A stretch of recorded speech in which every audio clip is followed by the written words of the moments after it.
بسم اللہ الرحمن الرحیم ام حسب الناس ان يتركوا ان يقولوا آمنا وهم لا يفتنون ولقد فتنا الذين من قبلهم فليعلمن الله الذين صدقوا وليعلمن الكاذبين۔ اللہ تبارک و تعالیٰ نے فرمایا، کیا ان لوگوں نے یہ خیال کر رکھا ہے وہ اتنا کہنے پر چھوٹ جائیں گے کہ ہم ایمان لے آئے؟ ان کو آزمایا نہ جائے گا، اور ہم نے ان لوگوں کو بھی آزمایا جو ان سے پہلے گزر چکے۔ سو اللہ تبارک و تعالیٰ ان لوگوں کو جان کر رہیں گے جو ایمان کے دعوے میں سچے ہیں، اور جھوٹوں کو بھی جان کر رہیں گے۔ نبی کریم صلی اللہ علیہ وسلم کے زمانے سے جتنی دوری ہوتی جائے گی، امت میں فتنے بڑھتے جائیں گے۔ آج کا دور بھی فتنوں کی کثرت کا ہے، نہ جانے کیسے کیسے فتنے صبح و شام نمودار ہوتے چلے جا رہے ہیں۔ حضور صلی اللہ علیہ وسلم نے فرمایا تھا، میری امت پر ایک ایسا زمانہ آئے گا کہ لوگ صبح میں مومن ہوں گے اور شام کو کافر ہو جائیں گے۔ اسی طرح مختلف موقع پر رسالت مآب صلی اللہ علیہ وسلم نے امت کو فتنوں سے ڈرایا۔ ارشاد فرمایا، ان قریب میرے بعد تاریک رات کے ٹکڑوں کی طرح فتنے ہوں گے۔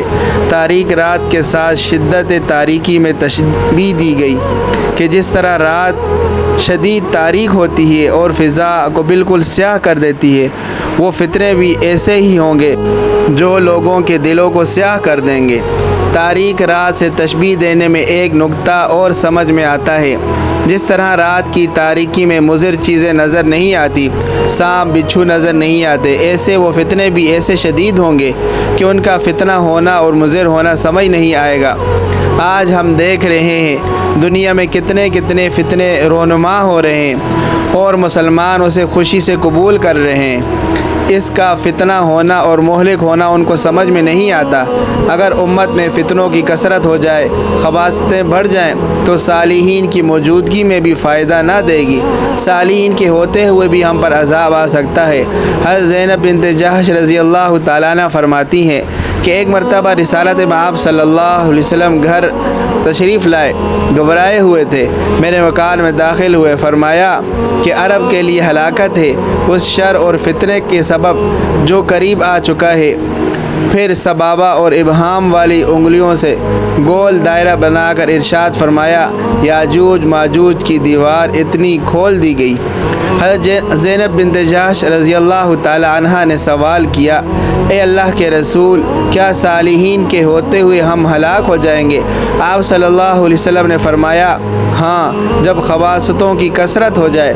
معلوم ہوا کہ جب امتوں میں خباثتیں، معصیتیں زیادہ ہو جائیں تو صالحین بھی کام نہ آئیں گے، بلکہ ایسا بھی ہوگا کہ اگر ایسے حالات میں ان صالحین نے امر بالمعروف اور نہی عن المنکر کو چھوڑ دیا اور رشد و ہدایت والے عمل سے اپنے آپ کو علیحدہ کر لیا تو صالحین بھی گرفتار عذاب ہوں گے۔ اللہ تعالیٰ کا ارشاد ہے، وَاتَّقُوا فِتْنَةً لَا تُصِيبَنَّ الَّذِينَ ظَلَمُوا مِنْكُمْ خَاصَّةً۔ لوگوں، اس عذاب سے بچو جو تم میں سے خاص طور پر ظالم ہی کو نہیں پہنچے گا، یعنی وہ عذاب جہاں ظالمین کو پہنچے گا وہیں صالحین بھی اس میں مبتلا ہوں گے۔ شروع کی آیت میں اللہ تبارک و تعالیٰ نے فرمایا، ہر زمانے میں ایمان والوں کی آزمائش ہوئی، لہٰذا امت کے آخری طبقے کی بھی نئے فتنوں اور مصیبتوں سے آزمائش ہوتی رہے گی، تاکہ کھرے کھوٹے کا امتیاز ہو جائے، صادق و کاذب جدا ہو جائے، قوی اور ضعیف کو پرکھا جائے۔ اللہ تبارک و تعالیٰ ہمیں ان پرفتن دور کے اندر ایمان کی سلامتی نصیب فرمائے۔